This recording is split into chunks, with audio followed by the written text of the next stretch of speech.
all the accomplishments that we're going to really be proud of in our lives, whether it's writing or anything else, it's going to be the things we worked for, that we had to challenge ourselves for. And I think God designed creation, the creative act, to be hard, because that's also what makes the payoff so good. This is The Green Writer with S.D. Smith and Brett Harris.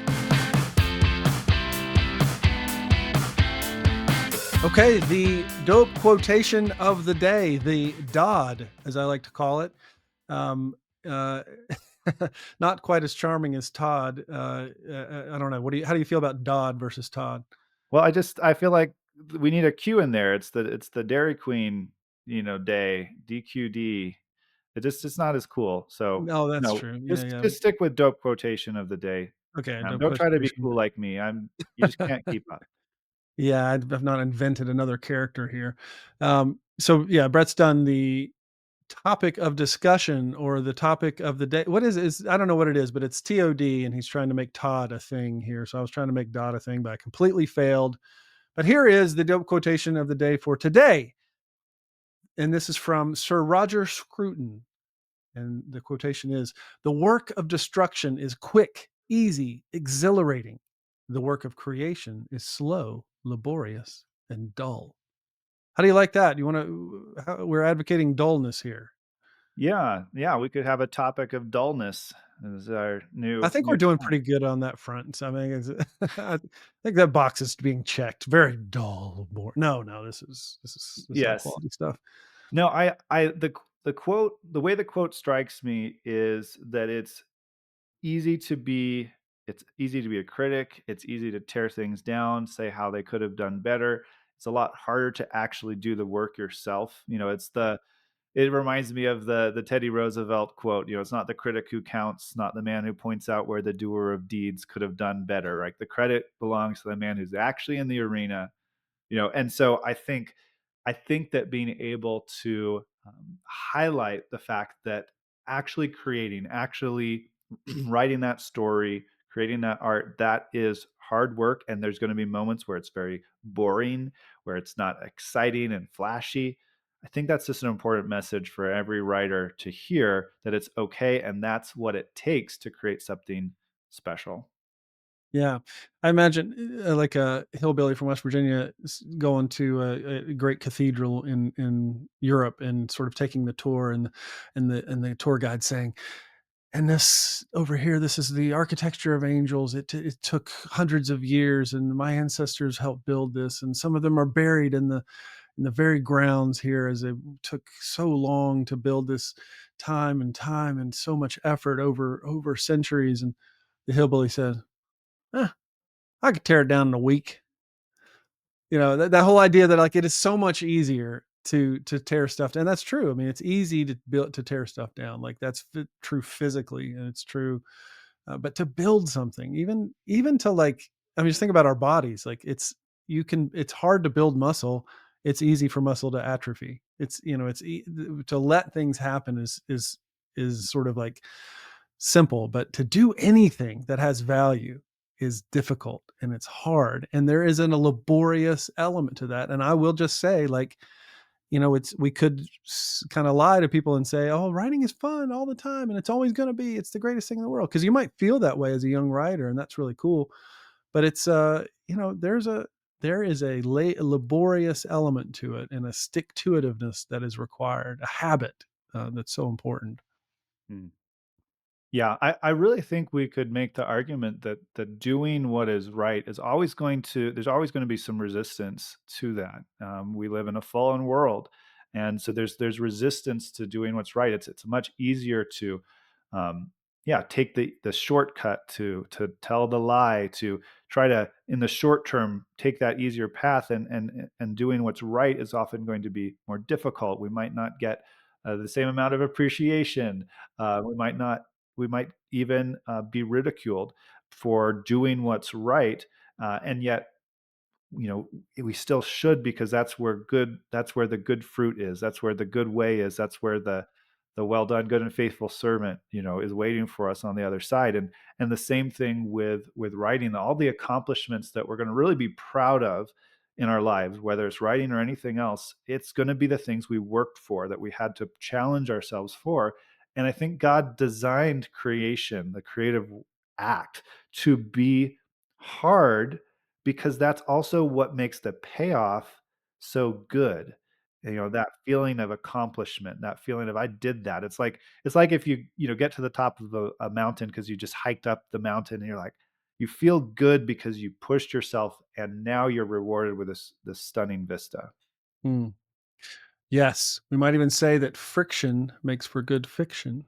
I don't know if somebody's already said that before, but that could end up in someone's dope quotation segment of their podcast 50 years from now, and they could be debating, whether Gandalf said that, or Abraham Lincoln said it, or Brett Harris, or that would be my favorite. Is if particularly since we did we recorded one about like good artists stealing. I think that would be a great reward to me, is if you were given that quotation someday, and then you took credit for it, that you were credited with it, and you gave some kind of acceptance speech sometime, and think, yeah, when what I always say is that friction makes for good fiction.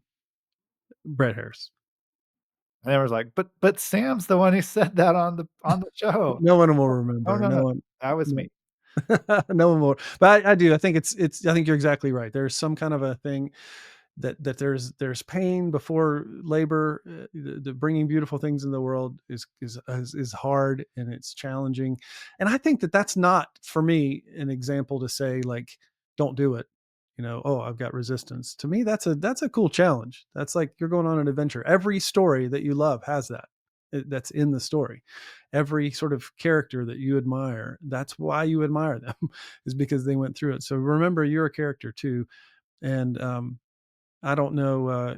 I just think that that's a really it's a challenge. But like, my feeling is, the kind of person who listens to a podcast or watches a show like this, somebody who is tuned in, who cares, who's working on stuff, who's creating. That's who you are. And to me, I think that you're up for this challenge. I think that's the kind of person you are, and I think you can do it. And the fact that it's going to be dangerous. I think of that. Advertisement that's attributed to the Endurance and Shackelford's, which is a great story to look up. But it's sort of like, I can't remember the exact words, and I think some of it's maybe apocryphal, but the idea is really cool. The idea of like short ration, men wanted, short rations, danger, death awaits, low pay, apply here, kind of a thing.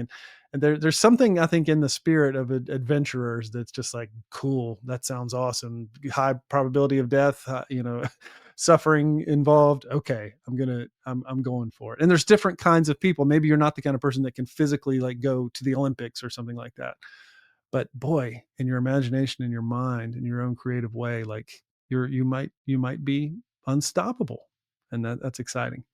Mhm. Well, that is a fantastic way to transition to our topic of discussion, bringing Todd in here now for as the third member of our show. So I wanted to talk about the fact that writing is hard, but kind of taking another step from what we've been discussing so far, which is actually the fact that doing a great job at anything is hard. And so you might as well work hard at something that you are passionate about. And it actually makes me think of the meaning of the word passion. We hear the passion of Christ, and the meaning of that word, which I remember learning this as a teenager, and it really struck me. But passion means you're willing to suffer for something. The passion of Christ was his willingness to suffer, to save us, and so for us to have passion for something means we're willing to do the hard work. So, Sam, I'd love to hear your thoughts on that. Like the idea that anything you want to do, like you want to be a great engineer, you want to have a career as an engineer, you want to have a career as a doctor. Like, is that easy? You know, like is anything easy? Is doing something meaningful ever easy? Right? Like, No.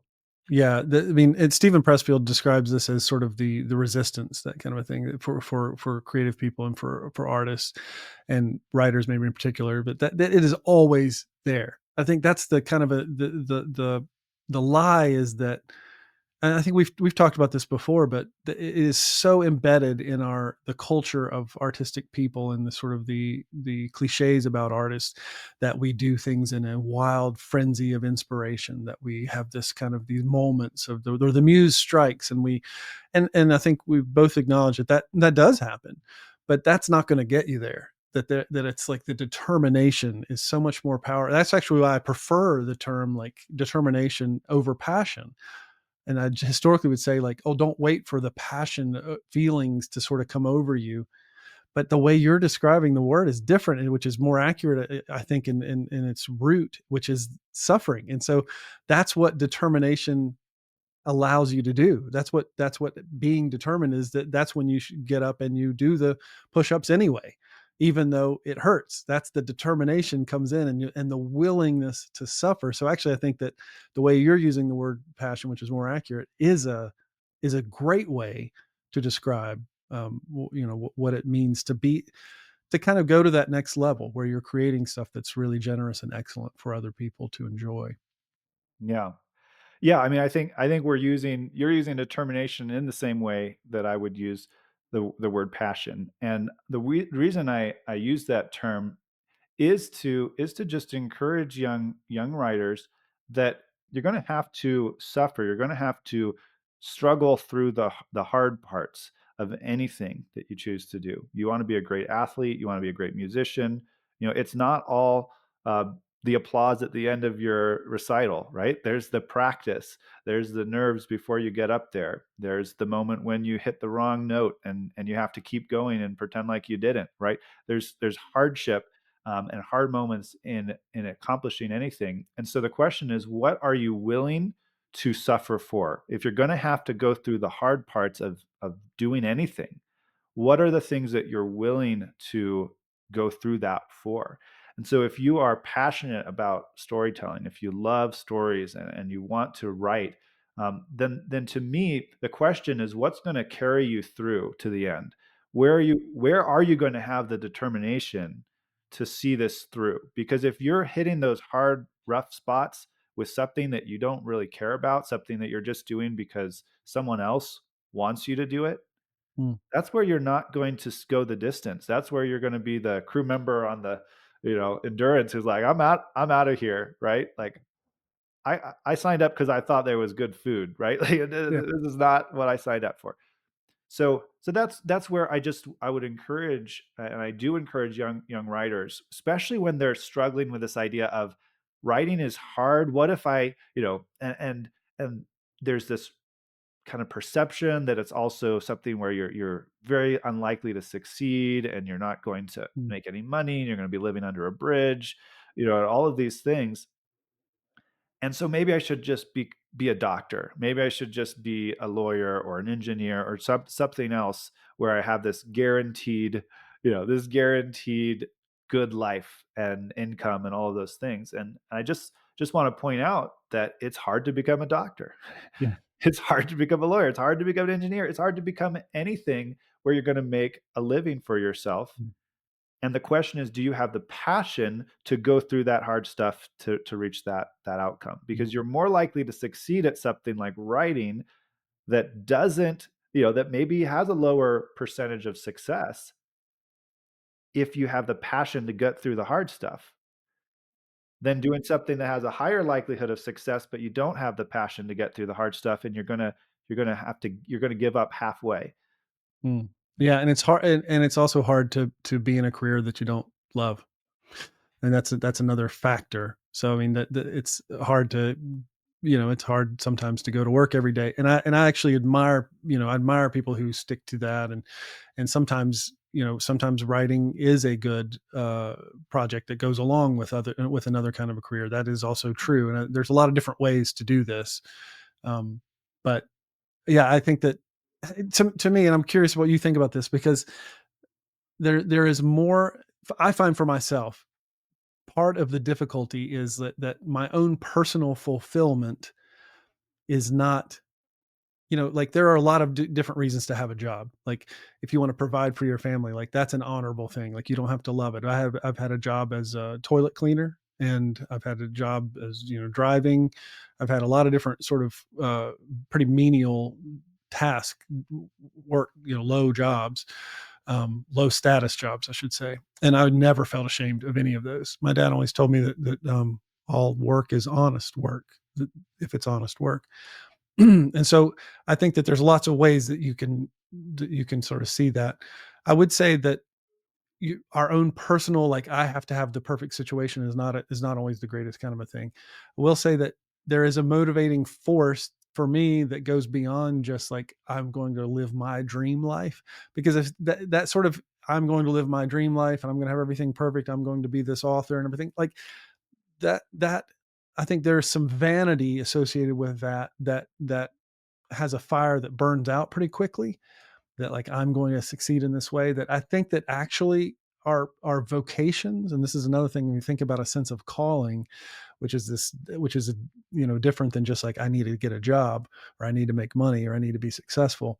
This idea that there are people who need me to do this thing, that I fit into the world this way, that I have stories to tell, that I have writing to do that will serve other people. I think that writing is such, it's so tied up because it's storytelling. It's involved with more than just one party. You're not just writing poetry for yourself. You can do that, but or you're not just writing a journal for yourself. It's not just self-expression. It's because it's involving other people and it's involving giving them a gift, that the stakes are a little bit higher. Like for me, I imagine and I sort of see my audience. I see the families who have been touched by my stories, and I want to keep giving them good gifts. Like that's in my heart.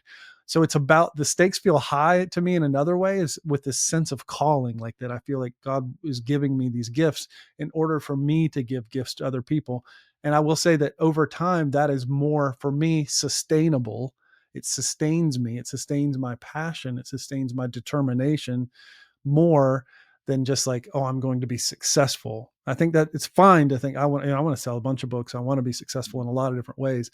But this passion for connecting, for giving a gift to other people feels so tied in to this idea of vocation, and makes the hard part worth it in a way that just like achieving higher status or whatever, that fire just does not burn the same way as the idea of really giving, someone else a gift. Yeah, I love that you highlighted that because I don't think that personal success is at all what we should be aiming at. I think that a lot of young people feel the pressure from society that they need to do something where they can at least be successful to a point, right? Like at least you're going to be able to put food on the table, pay the light bill, that kind of thing. And so I think there's a point at which, especially as a young person trying to choose a path, where you are having to say, okay, it's going to be successful enough, right? Yeah. But then once you are answering that question, you have to ask the question, yeah, where am I going to find meaning? Where am I going to Mm. find and I wouldn't say fulfillment in just a selfish way, but fulfillment in that I'm doing something important. I'm doing something Yeah. valuable. I'm serving others like you described. And so, yeah, I think we have to bring all that in. I'd love to do a show just talking about calling, vocation, and some of Mm. that, go deeper into that. Yeah. But for today, for today's Todd, I think that this idea that whatever you choose to do is going to be hard, and you might as well do the hard things that you are passionate about and where you have a sense you know of calling, that this is something God has put in me. I've loved stories since I was before I could write, I was having my mom write down the stories for me, or I was playing with my toys and making these stories. Like this is just something that God's put in me that I want to cultivate, and even though it may have a reputation for not being as successful, it is meaningful, it is important, and I'm willing to do the hard work. I'm willing to go through the rough patches for this. That I think is the takeaway I would leave with our viewers or listeners. And then, yeah, let's dive into vocation and calling in a future episode. Well, I'd love to. I think because that's again what you're just describing is a lot of reasons why someone would become a missionary, or they're not like, let me see how much money I can make being a missionary. It's a different sort of, and I think that because God made the world, yeah, I'd love to get into this whole idea that the vocations are meaningful, including the vocations of a storyteller, and they're valid and they're useful and they're good, because it's all God's stuff. All the good stuff is God's stuff, and so the farmer, the writer, the poet, the mom, the pastor, the plumber, like these are all valuable callings from God. And I'm not saying they're equal. I think equality is something we could get like hung up on. They're not all doing the exact same thing. I think that's what makes it interesting.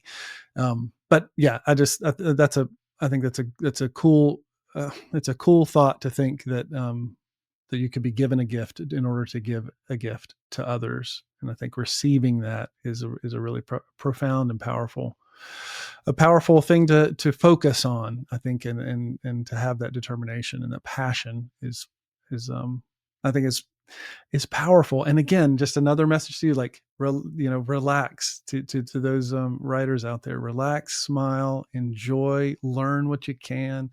If you're younger, you may not be facing the immediate pressures of I've got to, be successful in this way. It's cool to be thinking about that. And actually, I really love that about the Young Writers Workshop, is that you have such intent to all these sort of important areas. So I would say, like, a sense of vocation, a sense of like calling before God, and like an awareness of what God is, or as gives us gifts in order to serve other people. A sense of like creativity and craft, like, and a sense of like you can't exactly do it alone, so you need community. And then the sense of like there's a business element that you can get good at that. Like I don't I'm a big fan of what you guys are doing. I think you're serving aspiring writers in a really positive way. So I really appreciate that. Appreciate what I know that's part of your heart, is to not just like, oh, I'm just going to teach you how to write. Like there's more to it with this sort of vocation, the awareness of vocation. Mm. Oh, thank you, Sam, and thank you everyone for being with us. Let's close in prayer here. And Sam, why don't you pray a blessing over our listeners, our viewers, and we'll see them next time. Our Father in heaven, thank you so much. Thank you so for everyone who is listening to and watching this show, and we really pray that it is helpful, that it serves them. We pray that they would feel. They might be feeling a lot of different things right now: anxiety, excitement, a lot of different passions, a lot of worries, fears, hopes. I pray that you would give them a sense of calm and a sense of joy and a sense of purpose.